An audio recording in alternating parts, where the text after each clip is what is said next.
we'll go ahead and get started. We're going to start off a little bit slow to talk to you all about what we got going on today.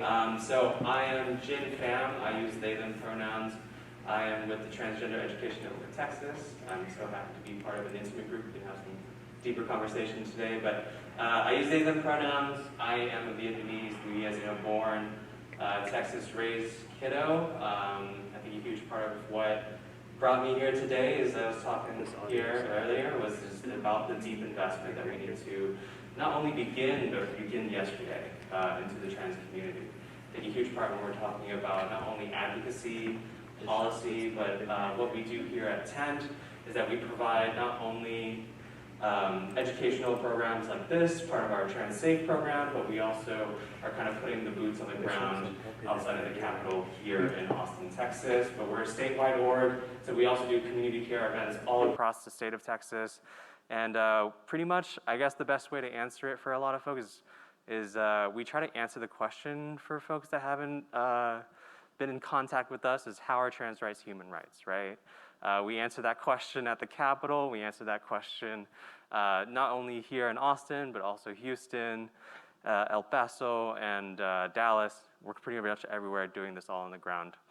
But yeah, so it's so great to have you all. I'm just gonna go ahead and go over this kind of like short slide, but I just wanna have like a pretty good foundation of where we're beginning here. So just to define and where we are here, and pretty much like not only terminology, but also if we're trying to advocate for trans folks, trans bodies, and trans lives, we also need to know what trans means, right? And so transgender is just pretty much an umbrella term of someone whose gender identity does not match the gender they are assigned at birth. So you might often hear designated female at birth, designated male at birth. And a huge part of that is that how we've built up our medical system here in the US is that there's a form of in which we have to have something fit into neat, nice boxes, right? And throughout history, it never has, right? We also understand that intersex folks are around 2% of the human population, which is around the same number of redheads we have as well. But that's just the best way to kind of visualize that, is that the gender spectrum, as well as these neat boxes, don't necessarily fit gender expansive folks, right? And so gender expansive is an umbrella term that encompasses all genders but cisgender individuals, right? And so typically you'll hear like TGNC, which means trans or gender nonconforming. For some folks, for some trans folks, gender nonconforming is just but an expression as opposed to an identity. For some others, it is an identity as well. So to better encapsulate all of the trans and also gender expansive identities, we came up with TGE. And that's kind of the standard that Tent, but also a few of our state partners, as well as across the US, is trying to set this new standard to be able to encapsulate everyone, right? And so, right, I think a huge part of it is the buzzword of like around pronouns and around like identity, but also when we talk about transgender folks and also gender expansive folks, we also need to understand that when we're talking about pronouns, we're also talking about folks who have died fighting for those pronouns as well, right?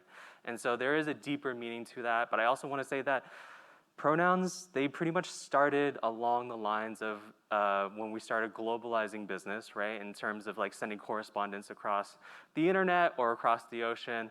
Some folks don't necessarily assign genders to like my Vietnamese name, right? Nguyen. And so the best way to kind of interact with that is that folks would put their pronouns underneath their name in their email signature, in their correspondence.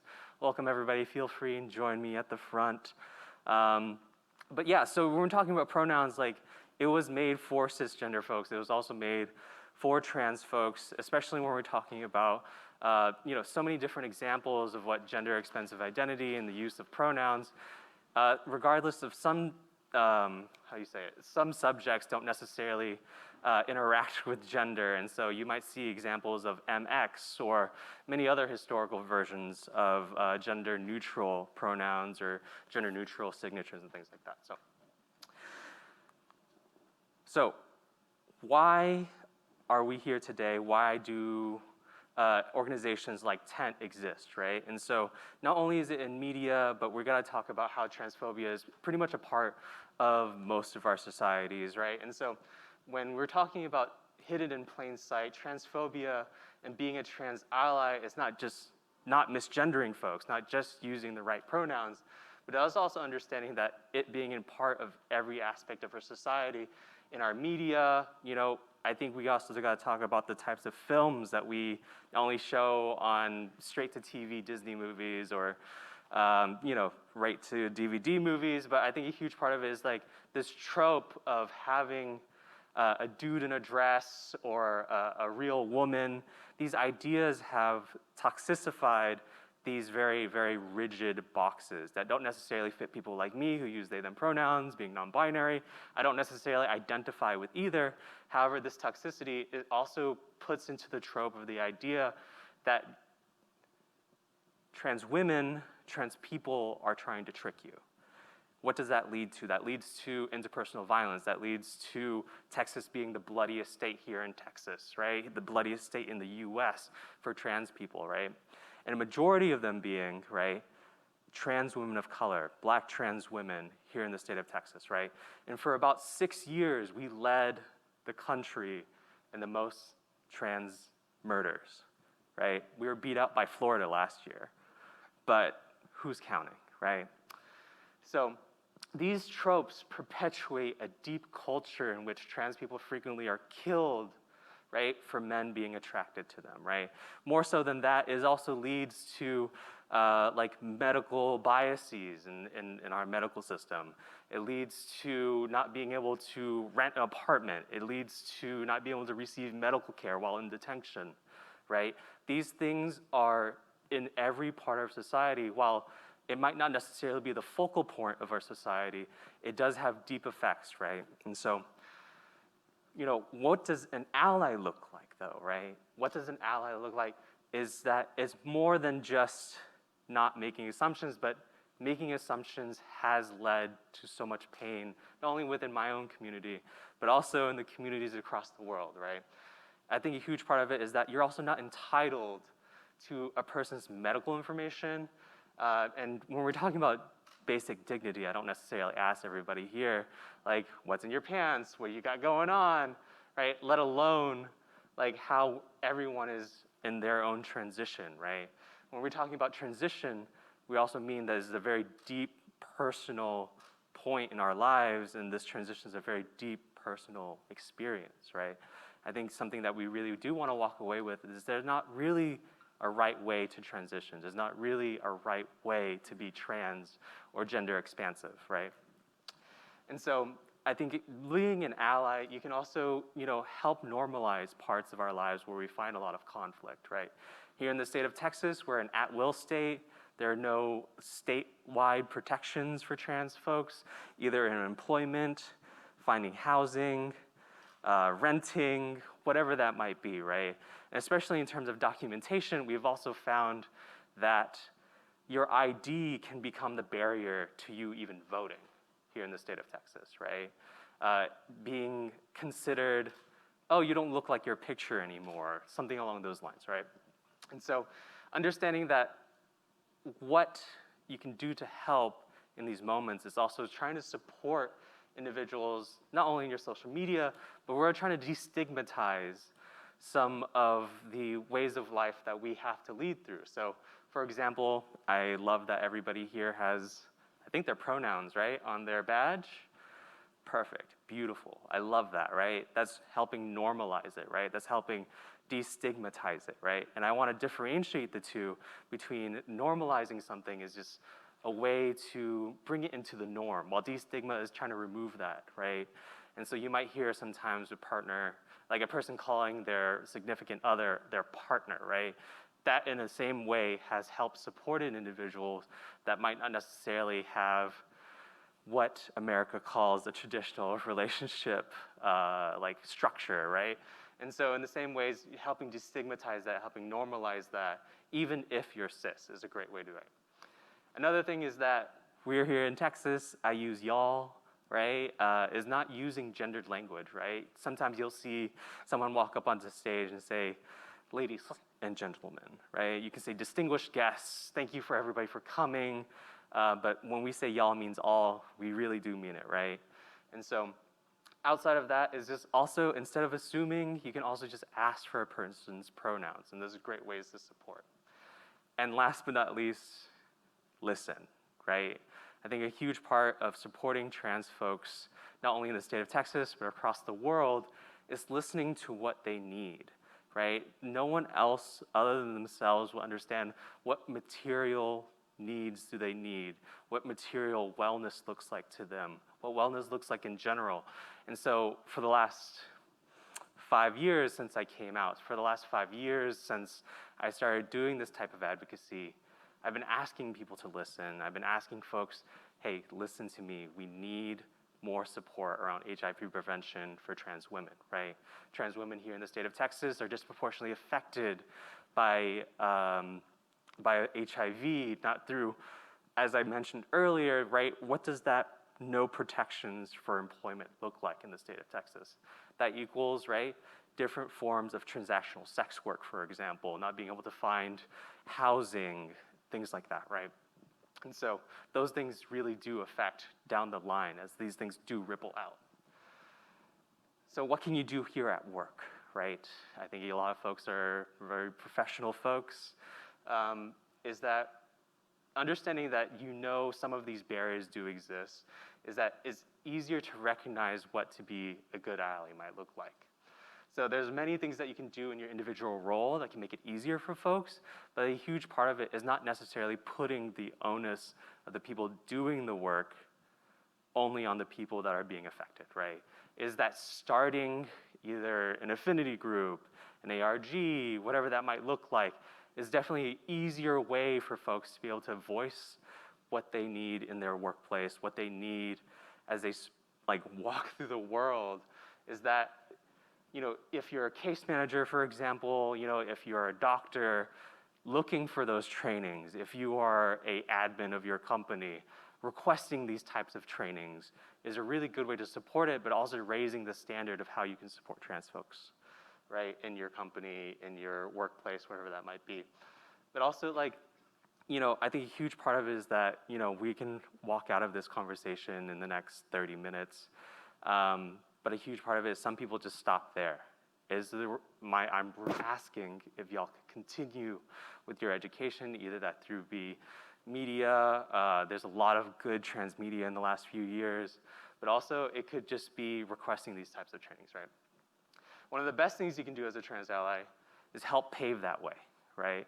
Is starting as y'all moving through that fight for inclusivity, right? And as Tent works as supporting trans folks, we also had to understand those interactions between race, class, and gender, whether that be through sexuality and how we move through the world.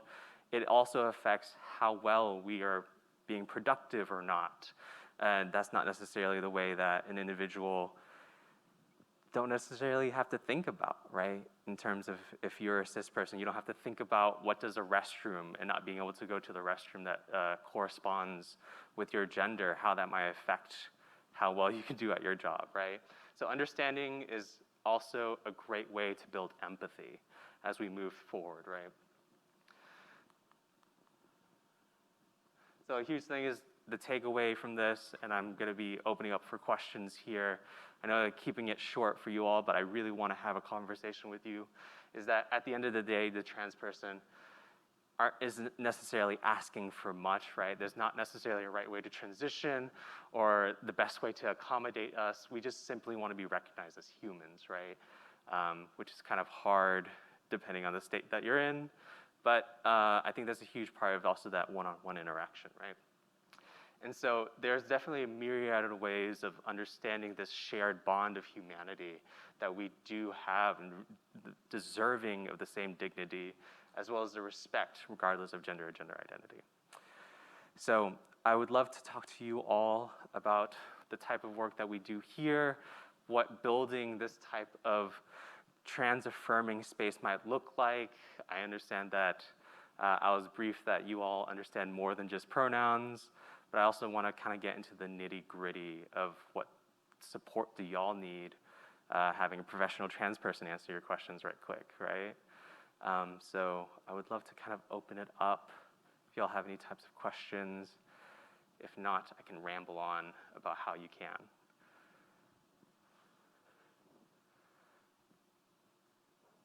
Cool. Love it, love it, love it, love it. Yeah, so I can tell you a little bit of self-disclosure about how I came out and why I moved away from HIV prevention into advocacy. Was that we have all of the data that we need to be able to see what type of investment we need into our communities, right? Especially when it comes to not only like on the ground, like one-on-one, but also when we're talking about, welcome, please. But how can we support trans folks overall, right? As I mentioned earlier, like we're talking about the lack of support in housing or a lack of support in employment and how that bleeds out. And so to better describe that is that we can better imagine how a trans person here in Austin at least, right, gets misgendered at the testing room, for example, right? The moment you walk into a testing room, you get misgendered, you clam up. After that, they ask you, what type of what is your, current sexual relationships? How's that looking in testing?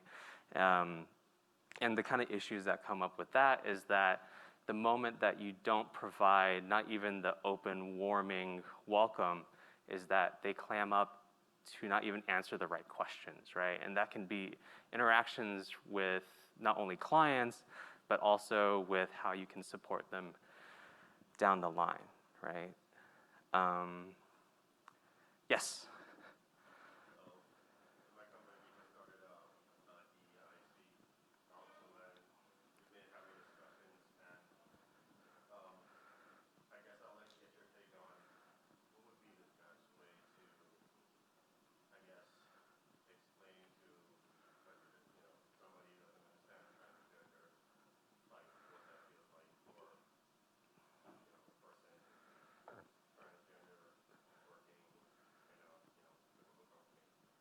For sure, for sure.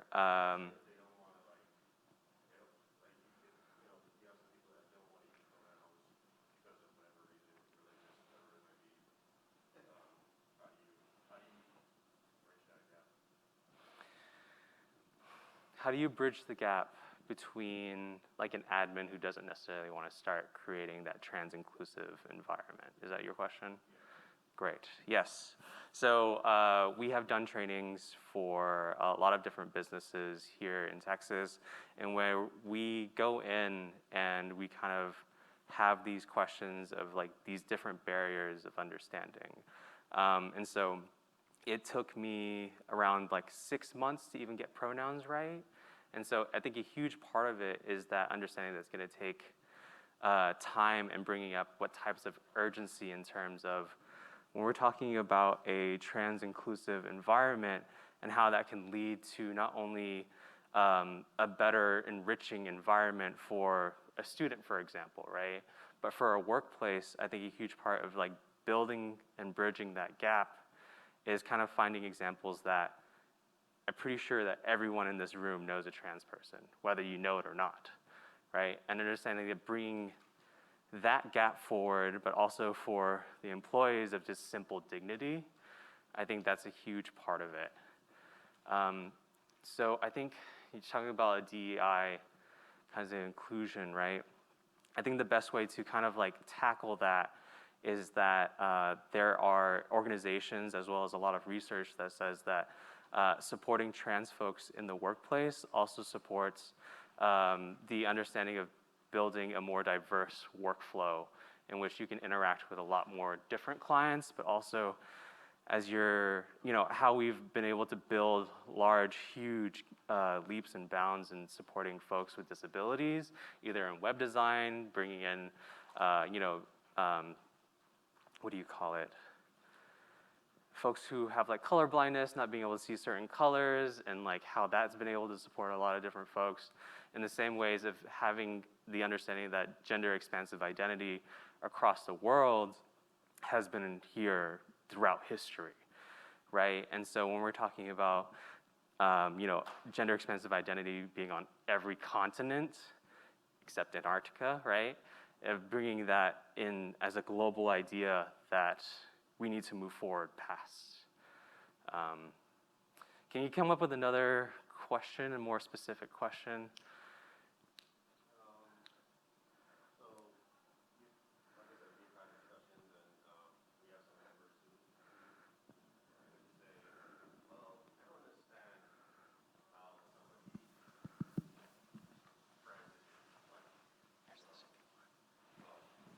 I don't understand how somebody transitions. Like, how do you go from being one gender and now you're a different gender? And we had a huge discussion about that. And I think that's, in my company at least, the basic understanding of how that process works or how it feels for a transgender person is something that some people still can't wrap their heads around. So, yeah. For sure, for sure.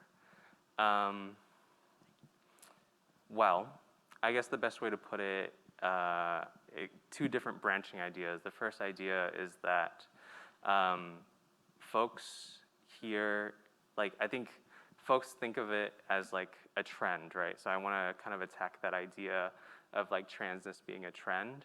I think a huge part of it is that the work around normalizing and destigmatizing trans identity has been around for decades, right?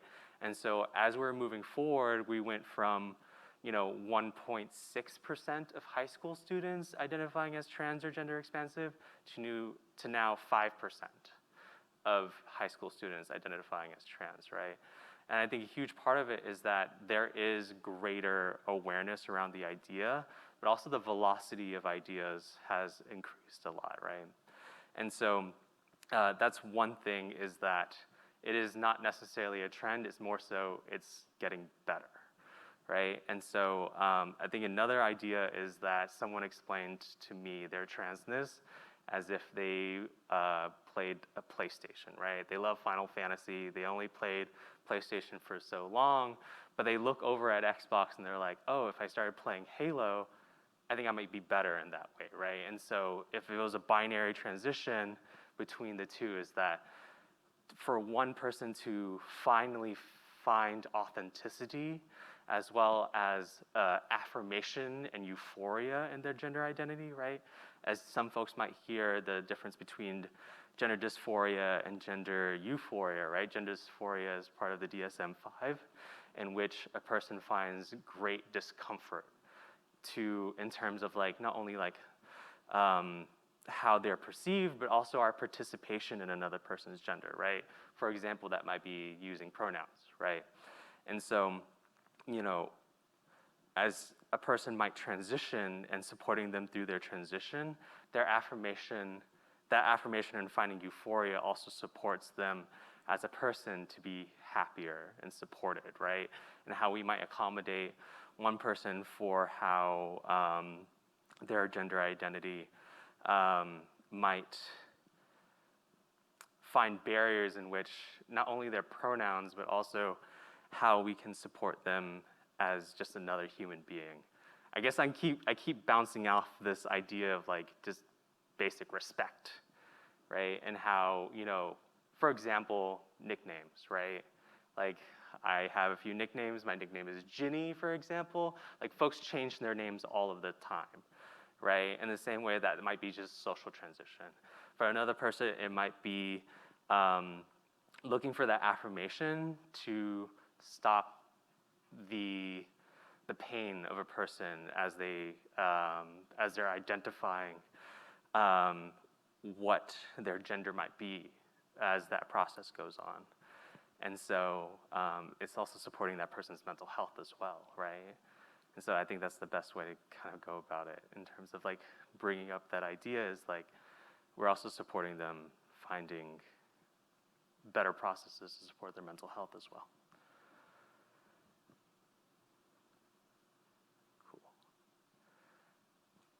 Are there any other questions? Yes. We're seeing what's happening in space. What international trends are you seeing? Sure. These international trends around the world in like trans and gender expansive identity is also like pushing folks further to the margins, right? And so here in the state of Texas, a lot of folks are quoting J.K. Rowling in the UK, right? And their processes of stopping and halting and building even more barriers for folks to receive gender affirming care, right? And so I think that's a huge part of what's happening around the world right now. I think another part of it is also like how we have seen here in Texas down to the border of Mexico, right? Folks who are trans, but also, or gender expansive, two-spirit, or like mushe, right? Which is a huge part of like their indigenous third gender or like other gender, right? Is that they have been halting care to folks in detention, right? And so that's happening here in the Central and South America, right? Brazil is also one of the blackest countries in the world for trans folks. And so we find that the more patriarchal society is, the more likely a trans person might find themselves in the face of violence, right? You know, we're also seeing that in Southeast Asia, where I'm from, right? A lot of trans identity is kind of being pushed as like a Western idea, and kind of this like bouncing off of like exportation or importation of ideas and culture, right? However, there's always been there. In the Pacific Island, right, there's a lot of folks who identify with third or fourth gender. In the same ways, they're also finding hard examples of where they can even find identification that might be able to encompass their identity, right? And so we're talking about identification, medical care, but also just a lot of discrimination and violence, right? And so those are some of the international trends that we're seeing. And we're kind of keeping an eye on that, especially with how many, the amount of migration that's happening around the world as well since the pandemic started. But yeah. So I guess the best way to talk about how to become an advocate as well, right? And so becoming an advocate, and not only in your own community, but is also understanding that we are trying to build a pretty, how do you say it? Pretty expansive referral network, right? And so as you're going back to your homes in the next 2 days, right? Looking around your communities and also understanding that there are events, there's folks and advocates pretty much in every community. Even my partner back in like New Hampshire, there's a huge like trans community there as well, right? And so they are creating events, but also support and finding where folks are doing those trainings in your state or in your city, and then bringing that in, right? Becoming an advocate also could be becoming more active, not only in your local government, but also your bigger government as well, right? In your state government.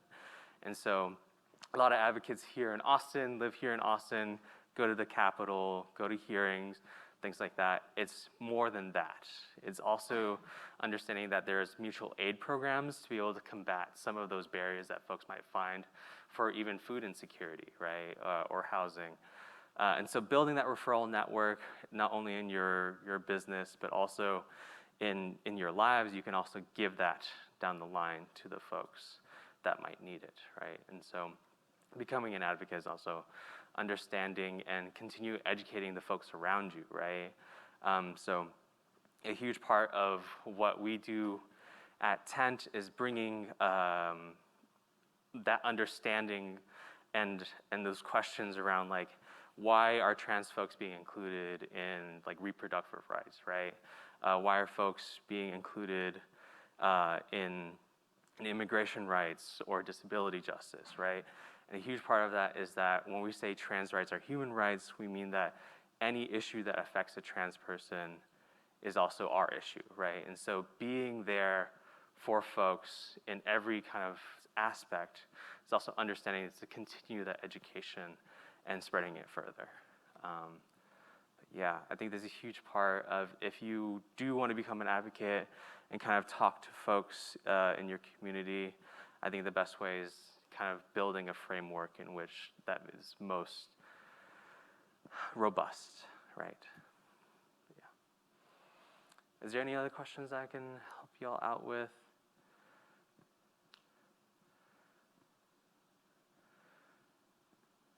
How do you feel about like all the marketing around, like, bring like all the pride branding and things like that? For sure, I think we've definitely seen it in Florida, for example, with like the Disney Pride stuff, right? While they just passed the Don't Say Gay bill, I think a huge part of it with how we're supporting queer and trans folks is not just by making money off of them, right? And so if we're talking about organizations in which that are receiving that money, where is that money going after, right? Is it going to who they're lobbying with to make more money, or is it actually going back to the communities that they're trying to support? So I think a best example of what that looks like here in Austin is that our Pride Month is in August, and a huge part of it is that they bring out pretty much all of the fast tech, huge organizations to be able to put money into the city, but also bringing in the event where the parade is just giving away free advertising, right? And so when we're talking about how Pride Month has become so conglomerated and corporate, it's also thinking about how when we're pretty much getting down to the brass tacks is, are they actually going to the capital of their state and also supporting as well, right? So we're bringing in a lot of business partners to be able to testify on behalf of their trans employees, right? Is that, are they actually showing up, or are they actually actively harming it around the site as well, right? So it is a very complicated feeling, right? And when we're talking about normalizing and destigmatizing, those two things, great, right? I love it. And at the same time, something that a lot of me and my organizers here in Austin is that we say that we pass around the same $20 when we're donating or supporting folks, right? Is that deep investment is also that deep investment into those communities as well. It's just not t-shirts, I would say. Very, very complicated. For sure. But yeah. Great. Any other questions, y'all? Cool. Well, happy Pride Month. I would love to invite you all. I have some brochures of our work. If you're here in Texas, I would love to invite you to become a volunteer, but we also provide like gender 101s that are a little bit more like robust than this, right? We have an hour and a half in which we go over terminology, but we also, we're building out a 102 and a 103, and y'all are kind of tasting part of that 102 and 103 right now. But I think a huge part of it is that that conversational part of like practicing situations, as well as how to even write a testimony when you go to the Capitol might be an example, right? But yeah, thank y'all so much for coming out today, and I would love if y'all we can like talk a little bit after too. Great. Thank you.